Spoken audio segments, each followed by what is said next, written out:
todo lo que existe depende de Dios y nosotros no somos la excepción. Y Él nos creó para que disfrutemos de Él, para que disfrutemos de todo lo que Él da. Pero el engaño del diablo nos hizo pensar que fuera de Dios íbamos a encontrar eso que el diablo nos dijo que era mucho mejor que amar a Dios.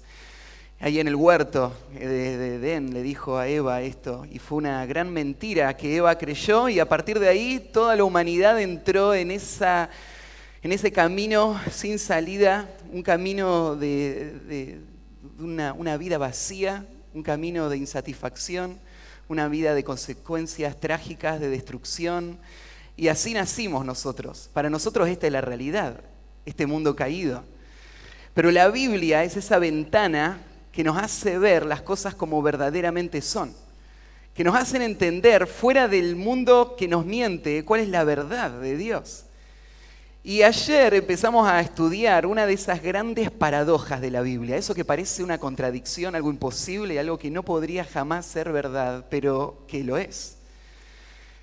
Esa verdad de que la única forma de ganar es perder. La única forma de volver y disfrutar de la bondad del Señor en toda su grandeza es morir, es morir. Y ayer decíamos que esto, el llamado de Dios, lo que vos estás escuchando estos días en este campamento, y probablemente muchos de ustedes ya lo han escuchado antes, no es un llamado a cambiar algo de tu vida que no está bien, no es un llamado a agregar algo que te va a aportar y ayudar un poquito. Este es un llamado radical, es un llamado que va a cambiar todo. Es el llamado a creer. Ayer decíamos, perder es creer. Perder es mucho más que entender una verdad, es abrazar esa verdad.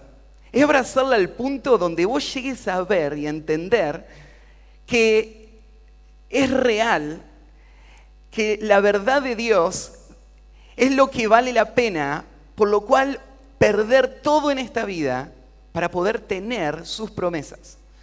Ayer terminamos diciendo, Dios es un Dios generoso, un Dios bueno, que nos hizo promesas que no tienen nada que ver con lo que este mundo puede ofrecer. Pero ese Dios nos llamó a abandonar ese corazón rebelde y venir a Él en sus términos y seguirle a Él. Bueno, esto es una locura para el mundo. Perder todo, dejar atrás todo lo que es valioso, todo lo que es importante, todo lo que para mí, ¿no es cierto?, son las metas de esta vida, todo lo que este mundo me dijo que era lo importante, todo eso lo tengo que abandonar. Y esto es de lo que vamos a seguir hablando estos días. Y te pido que abras de nuevo en el libro de Génesis. Y vamos a seguir ahí en el capítulo 12 con la historia de Abraham.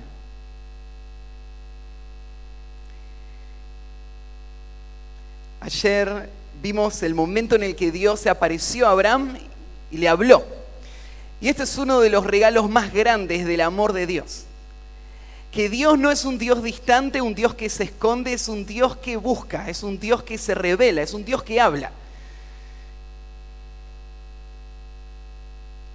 Y a Abraham, Dios se le apareció estando en el medio de la idolatría en Ur, y Dios le habló las palabras que leíamos en los primeros versículos. Y lo que le dijo fue, andate, deja atrás todo, deja atrás tu seguridad, tu comodidad, tu vida, tus valores, y recibí la promesa y el propósito que yo tengo para vos. Y decíamos, esto es lo que Dios quiere hacer en nuestra vida, algo que es totalmente incoherente para el mundo.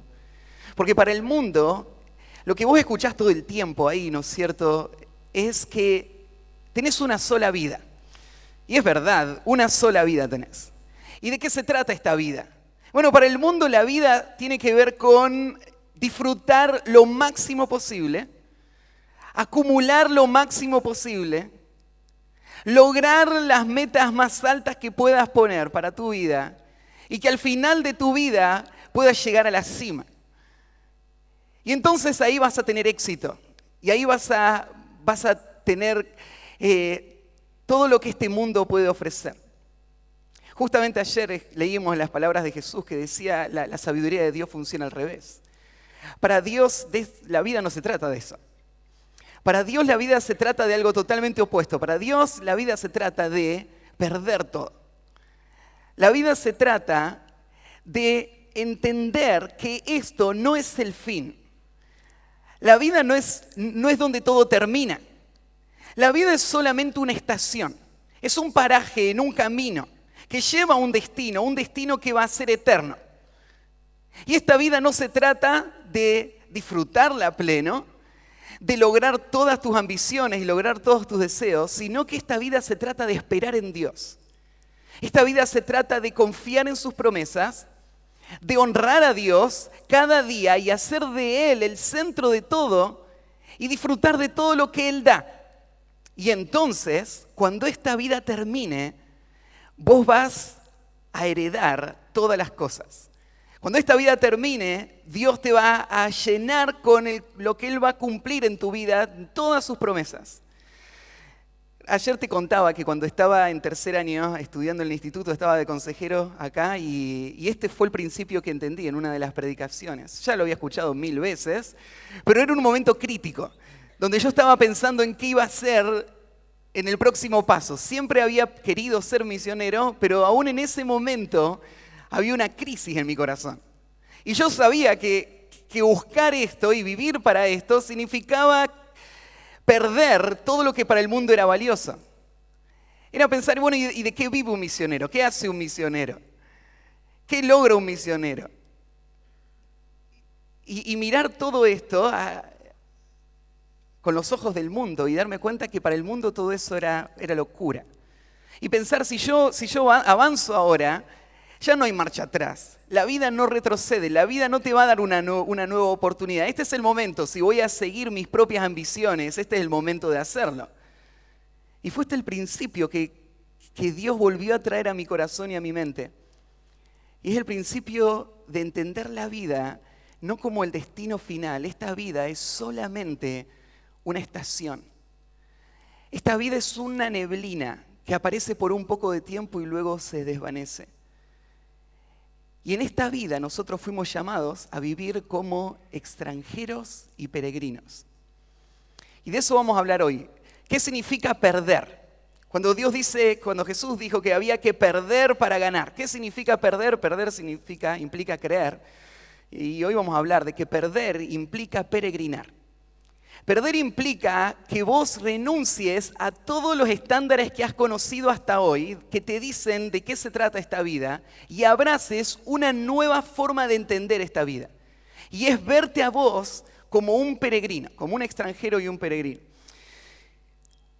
Ayer mencionamos ahí un pasaje de Hebreos capítulo 11, donde se habla de Abraham, y se nos dice que Abraham es el ejemplo que tenemos que imitar de la vida de fe.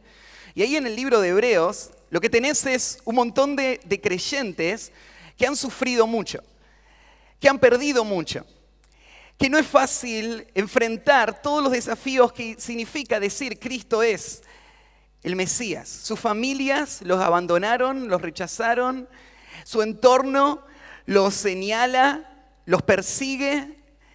No tiene ningún favor de la gente que les rodea, nadie los aplaude, nadie los reconoce, todo lo contrario, ellos perdieron todos sus bienes y muchos de ellos están pensando, valió la pena. Al final me hice cristiano y todo empeoró, todo parece estar peor que antes. Y el autor de los Hebreos les va a decir, pero esto que ustedes abrazaron es la verdad, no hay marcha atrás. De eso se trata la vida y ahora les da esta lista de héroes de la fe para alentarles a no volver atrás. Y en esa lista les dice en el capítulo 11, versículo 9, estas palabras, antes de leer el pasaje de Génesis. Dice, por la fe, hablando de Abraham, habitó como extranjero en la tierra prometida, como en tierra ajena, morando en tiendas con Isaac y Jacob, coherederos de la misma promesa, porque esperaba la ciudad que tiene fundamentos, cuyo arquitecto y constructor es Dios. El día que Abraham dejó atrás Ur, a partir de ese momento su vida fue la vida de un peregrino. Él no creció así. Él creció en la comodidad y en la seguridad de una ciudad. Él creció como un comerciante, pero un día él se convirtió en peregrino. Y vamos a leer en Génesis 12 el texto bíblico del cual el autor de Hebreos saca estos conceptos. Dice en el versículo 4 lo siguiente. Después de que Dios lo llamó a Abraham, dice, y se fue Abraham como Jehová le dijo, y Lot fue con él. Y era Abraham de edad de 75 años cuando salió de Harán. Tomó pues Abraham a Sarai su mujer y a Lot, hijo de su hermano, y todos sus bienes que había ganado, y las personas que habían adquirido en Harán, y salieron para ir a tierra de Canaán, y a tierra de Canaán llegaron. Y pasó Abraham por aquella tierra hasta el lugar de Siquem, hasta el encino de Moré, y el cananeo estaba entonces en la tierra.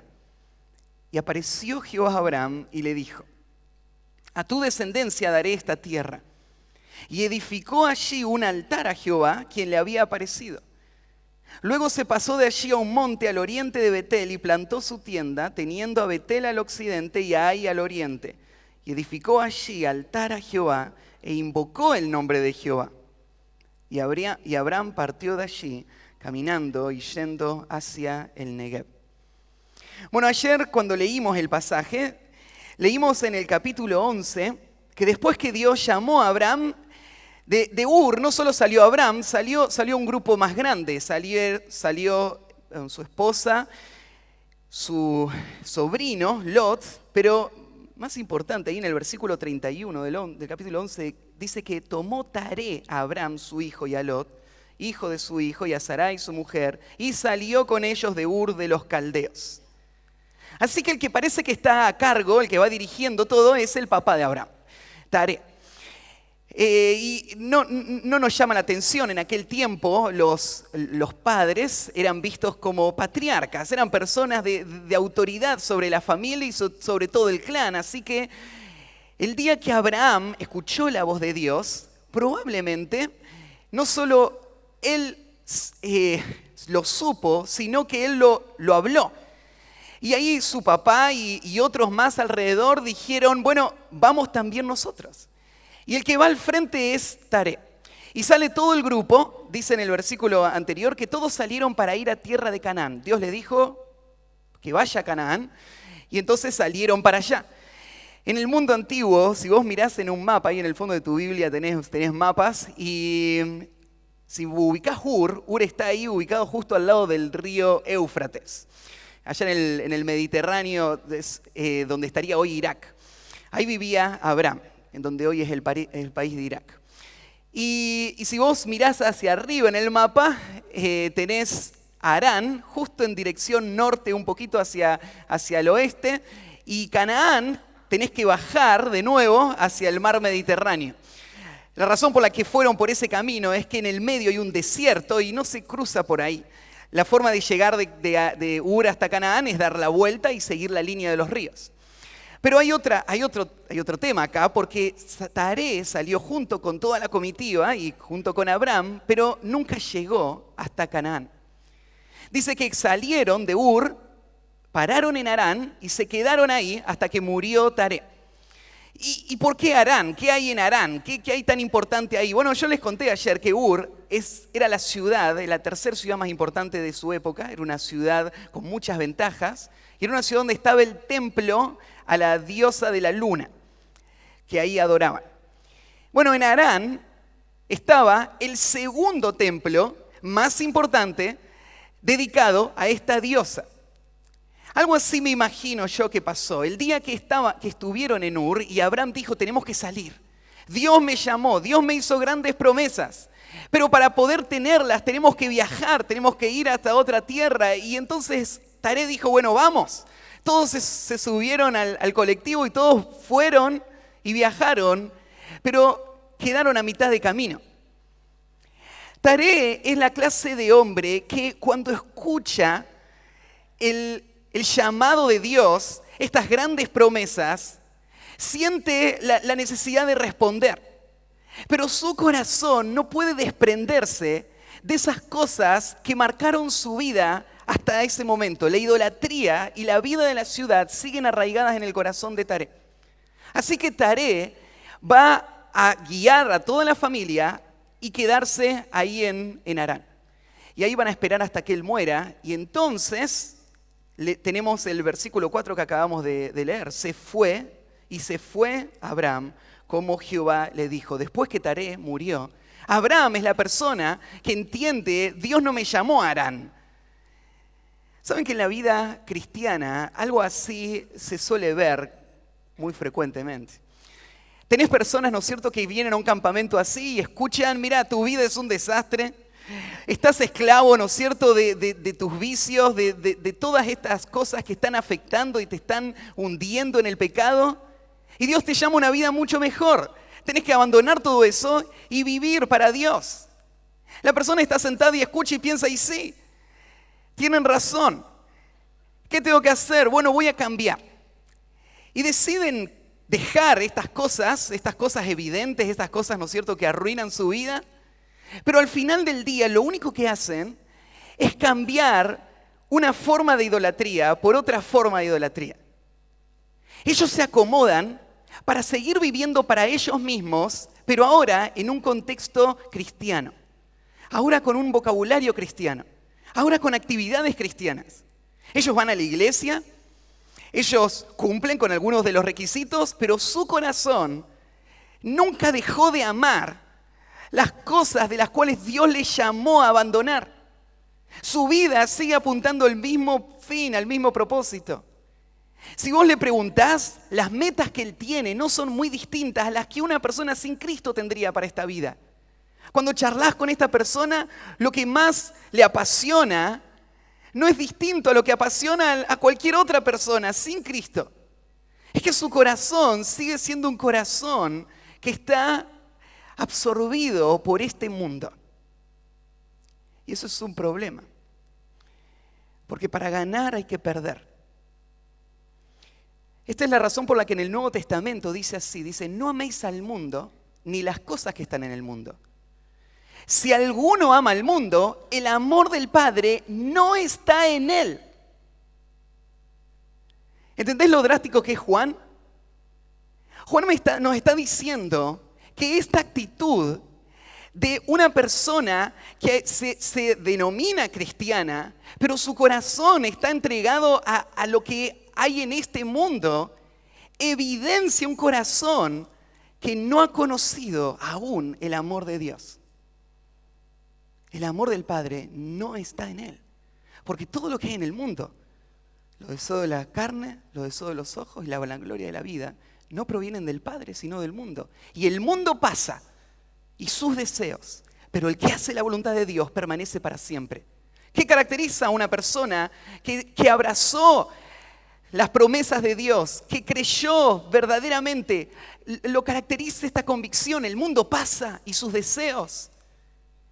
No quiere decir que no lucha, no quiere decir que no le afecta lo que este mundo le dice o su entorno, pero quiere decir que en términos generales podríamos decir que esta persona es auténticamente un peregrino.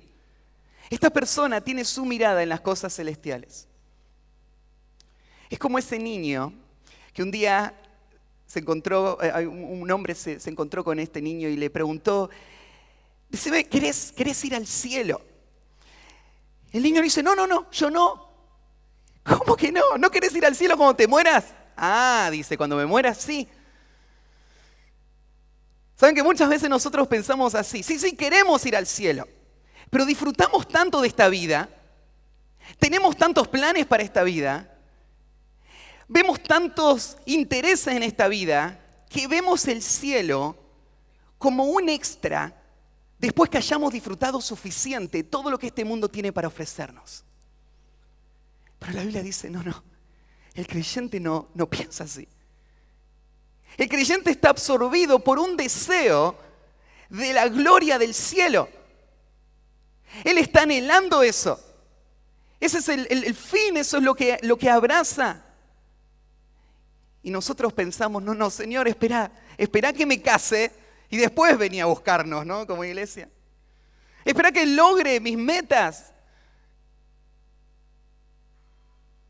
Pero Abraham es el modelo de ese hombre que vivió con sus ojos puestos en las cosas de arriba. Como dice Colosenses capítulo 3, ¿no?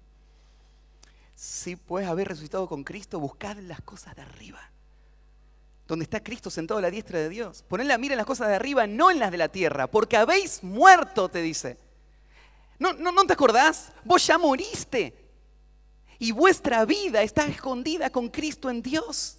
Cuando Cristo vuestra vida se manifieste, entonces vosotros seréis manifestados con Él en gloria. Perder implica peregrinar. Bueno, hay en Hebreos capítulo 11, vamos a abrir porque les voy a leer un texto más ahí. Miren, quiero leer un par de versículos más referidos a Abraham antes de seguir comentando el pasaje de Génesis. Porque lo que tenemos en Hebreos es un comentario bíblico de los pasajes que tenemos en el Antiguo Testamento. Y acá, en el versículo 13, mirá cómo se describe la actitud de Abraham. ¿Cómo es la actitud de un peregrino? Dice así: conforme a la fe murieron todos estos, sin haber recibido lo prometido, sino mirándolo de lejos y creyéndolo y saludándolo y confesando que eran extranjeros y peregrinos sobre la tierra. Porque lo que esto dicen claramente dan a entender que buscan una patria. Pues si hubiesen estado pensando en aquella de donde salieron, ciertamente tenían tiempo de volver, pero anhelaban una mejor. Esto es celestial, por lo cual Dios no se avergüenza de llamarse Dios de ellos, porque les ha preparado una ciudad. Todos estos vivieron confesando que eran extranjeros y peregrinos.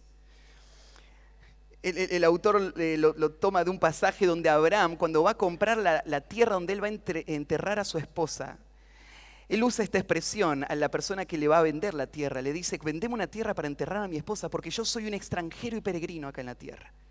Y el autor de los Hebreos toma eso y dice: ellos lo confesaron constantemente, esa fue la actitud con la que ellos vivieron. Bueno, ¿qué es un extranjero? El extranjero es una persona que está de paso.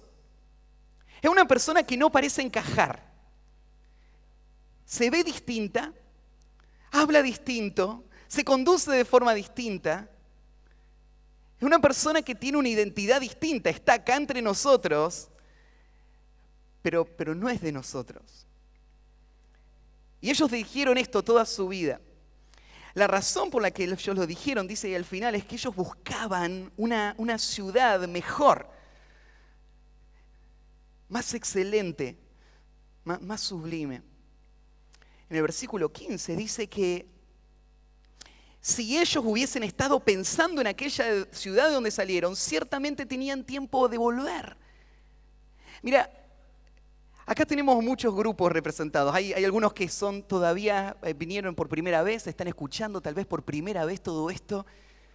Hay otros que vienen de años, hay muchos que ya están en Cristo y hay muchos que hace años ya han decidido seguir a Cristo. Pero quiero decirles algo, tienen tiempo de volver. Todavía tenés tiempo de volver atrás en ese compromiso que hiciste el día que empezó todo. Todavía tenés tiempo de poner tu amor y tu deleite en las cosas de este mundo. Todavía tenés tiempo de empezar a acomodarte y hacer de las cosas que te rodean tu objetivo real. Todavía tenés tiempo, ¿no es cierto?, de construir tu seguridad en las cosas que este mundo te pueden dar o en las que podés construir. Todavía tenés tiempo. Claro, perdiste mucho tiempo, pero tenés tiempo de volver todavía. Y es más, vas a volver si es que estás pensando de dónde saliste. Si es que tu mente aún se deleita en los pensamientos, ¿no es cierto?, de lo que abandonaste con un sentir de añorarlo. Esto es lo que Jesús describió en la parábola del sembrador. Esa semilla que cayó y empezó a crecer, pero creció al lado la gramilla que la ahogó. Y Jesús después lo explicó y dijo, claro, esa es la persona que cuando cae la semilla empieza a crecer, pero los afanes de este mundo la ahogan. Y Abraham fue un hombre que ciertamente luchó con su fe a través de toda su vida. Pero aquí en el autor de los Hebreos dice, ellos si hubiesen estado pensando, tenían tiempo para volver, pero su mente y su corazón estaban enfocados en algo que tenían por delante. Así que si volvemos ahí a Génesis, vamos a ver 3 características del peregrino, bien rápido. En Génesis capítulo 11, donde estamos,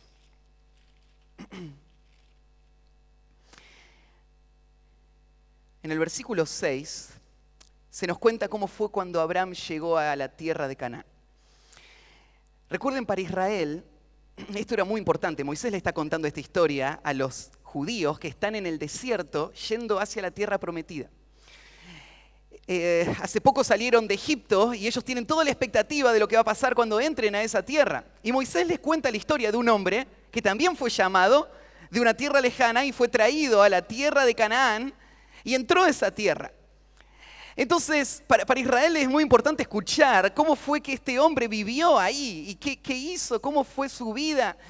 Y para Moisés esto es darles un patrón de cómo debe ser su vida cuando ellos entren a la tierra prometida.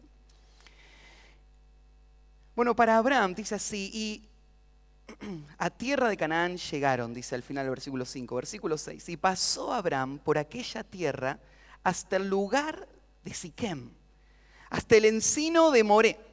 Y el cananeo estaba entonces en la tierra.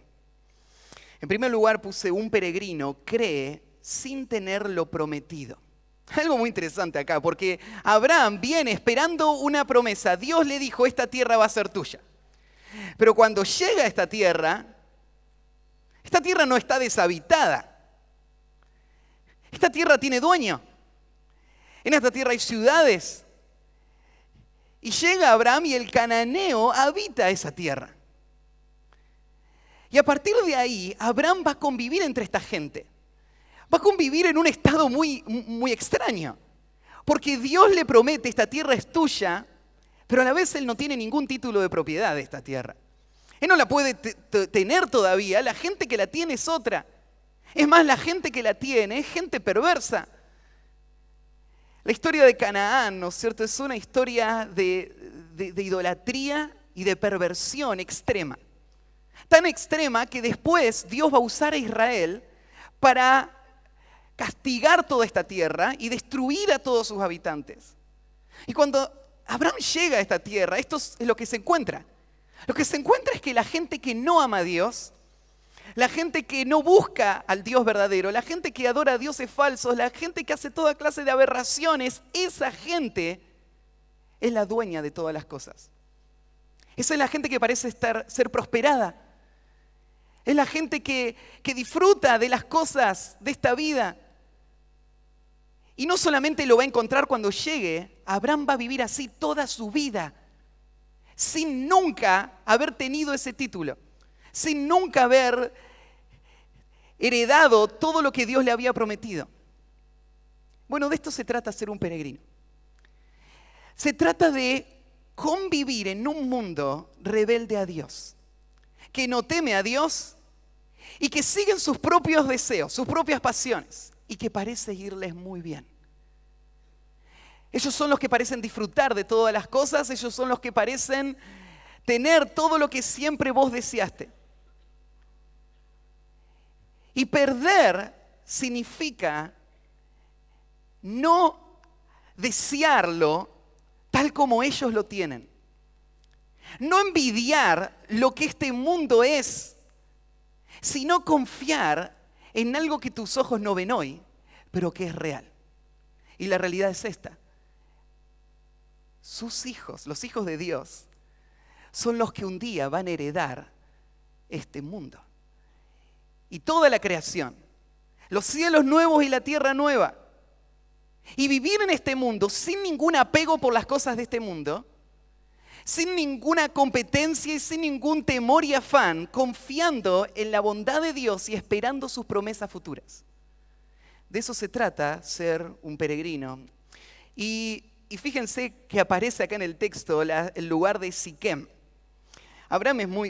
Moisés es muy intencional cuando pone que Abraham llegó hasta Siquem. Porque si vos seguís leyendo el Pentateuco, Siquem va a ser un lugar clave para el pueblo de Israel.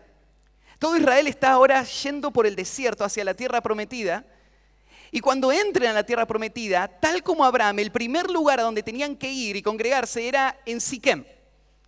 Siquem era un pequeño valle entre dos montes, el monte Ebal y Gerizim. Y en Siquem, Israel iba a tomar una decisión trascendental. En Deuteronomio, al final del libro, capítulo 28, 29, 30, Moisés le dice, es la decisión entre la vida y la muerte. Ahí en Siquem ellos van a decidir si van a adorar a Dios, a Jehová, o van a seguir atrás de los ídolos falsos. Y acá Moisés le está contando la historia de este héroe de la fe, de Abraham, y le está diciendo, miren, Abraham cuando entró a la tierra fue hasta Siquem. Y cuando llegó a Siquem, se encontró con que los cananeos habitaban la tierra.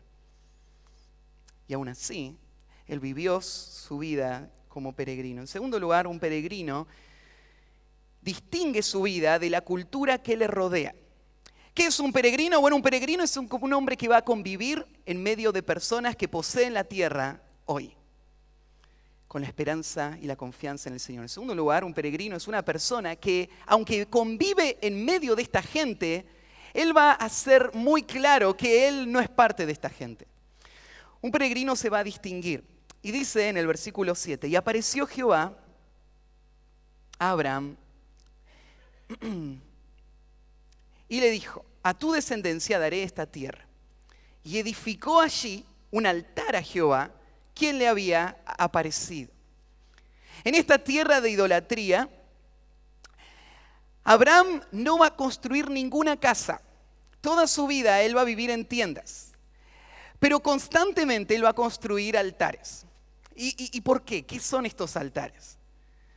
Bueno, en este tiempo de la historia, estos hombres cuando construían estos altares al Dios verdadero, lo que estaban haciendo era, en un sentido, decir, este lugar donde este altar está colocado, este lugar es de Dios, del Dios verdadero. En aquella época, la gente pensaba que los dioses eran territoriales, que cada región tenía su propio Dios. Y cuando uno viajaba y llegaba a ese lugar, tenía que honrar a ese Dios, porque este es el Dios que manda acá. Y si vos te pones en contra de este Dios, todo te va a ir mal. Entonces tenés que acoplarte, adaptarte a ese entorno en el que vos entrás. Pero Abraham va a hacer algo totalmente inimaginable para aquella época. Él iba a viajar a otro lugar, iba a caminar por su tierra y iba a construir un altar a Jehová. Como si Jehová dominase toda la tierra, como si Jehová fuese el dueño de todo esto y Jehová sería el que todos tendrían que adorar. Y Abraham hizo eso a todo lugar donde iba y construía estos altares. Pero no solo era reclamar esta tierra para Jehová, era un testimonio para todas esas culturas de quién era Jehová y a quién adoraba Abraham. ¿Saben que vivimos en un tiempo donde la iglesia está confundida? En muchos aspectos está confundida, pero uno de los que es más evidente es que la iglesia por alguna razón piensa que la forma de alcanzar a la gente que está a su alrededor es pareciéndose lo más posible a ellos. Piensa que tenemos que hacer lo que ellos hacen, porque de otra manera nos van a marginar, nos van a tener como sapo de otro pozo, no vamos a poder tener acceso, no van a abrir la puerta para que le hablemos de Cristo. Y toda la Biblia nos dice algo totalmente distinto, nos dice que la forma en la que Dios muestra su gloria en su pueblo es por medio de distinguir a este pueblo de todo su entorno. En el Nuevo Testamento tenés, por ejemplo, Efesios capítulo 1. Abran ahí en Efesios capítulo 1, en los primeros versículos. Si tienen sus Biblias pueden seguir ahí en el versículo 3. Dice, bendito sea el Dios y Padre de nuestro Señor Jesucristo, que nos bendijo con toda bendición espiritual en los lugares celestiales en Cristo, Pablo está dando palabras de alabanza, gratitud al Dios generoso que nos llenó a nosotros que estamos en Cristo con todas sus bendiciones. Y empieza a explicar esas grandes bendiciones que recibimos en el versículo 4, según nos escogió en Él antes de la fundación del mundo, para que fuésemos santos y sin mancha delante de Él. Cuando Dios en la eternidad pensó en redimir a un pueblo, pensó en esto, que este pueblo sea santo y sin mancha delante de Él. En amor, habiéndonos predestinados para ser adoptados hijos suyos por medio de Jesucristo, según el puro afecto de su voluntad, para alabanza de la gloria de su gracia, con la cual nos hizo aceptos en el amado. Entonces, el propósito de Dios es este: es mostrar a la creación entera su gracia, su bondad inmerecida, su amor. ¿Y cómo lo va a hacer? Lo va a hacer a través de la redención, a través de este plan eterno que Él tuvo de formar la iglesia. ¿Y qué característica va a tener la iglesia? Que va a llevar alabanza y gloria a Dios. La dice ahí en el versículo 4.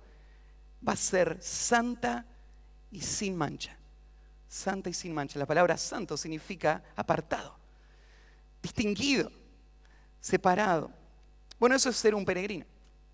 Ser un peregrino es caminar por este mundo, pero no adorando en los altares que este mundo levanta a sus ídolos.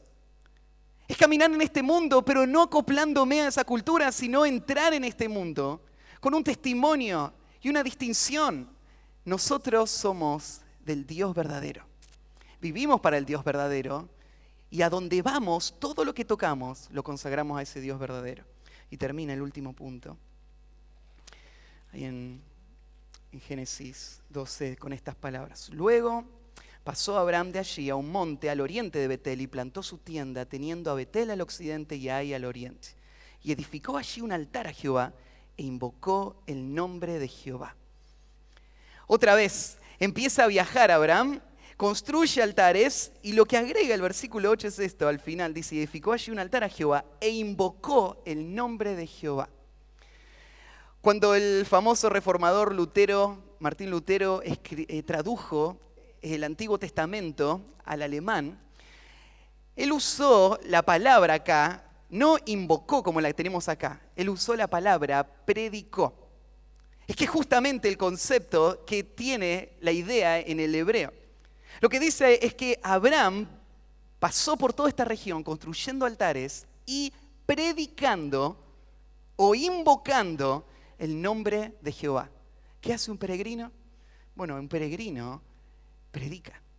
Un peregrino, cuando este mundo demanda razón de la esperanza que está en nosotros, por ver la distinción, lo diferente que somos a este mundo, está listo el peregrino para dar razón, para hablar de su esperanza, para hablar de su Dios.